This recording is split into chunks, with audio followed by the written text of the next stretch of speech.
नमस्कार मंडळी. आज माझ्या हातात नाही तिकीट, पण मनात आहे भक्ती. चला, महाकालाच्या दर्शनासाठी निघालोय. ही वाट फक्त उज्जैनला नाही तर महाकालाच्या दर्शनाकडे जाते.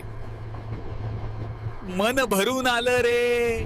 मंडळी, पोहोचलो आपण उज्जैन स्टेशन. आता महाकालाचं दर्शन ठरलं बरं का. काय भारी शहर आहे हे उज्जैन.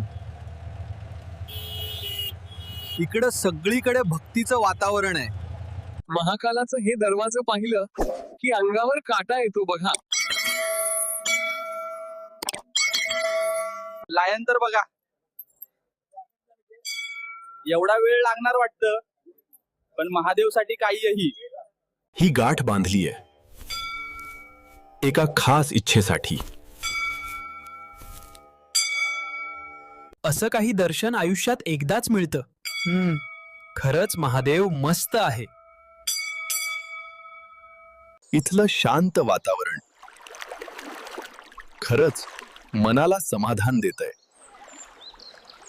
मंडळी, महाकालाचं दर्शन घेतलं, मन शांत झालं. तुम्हीही एकदा नक्की या. जय श्रीराम.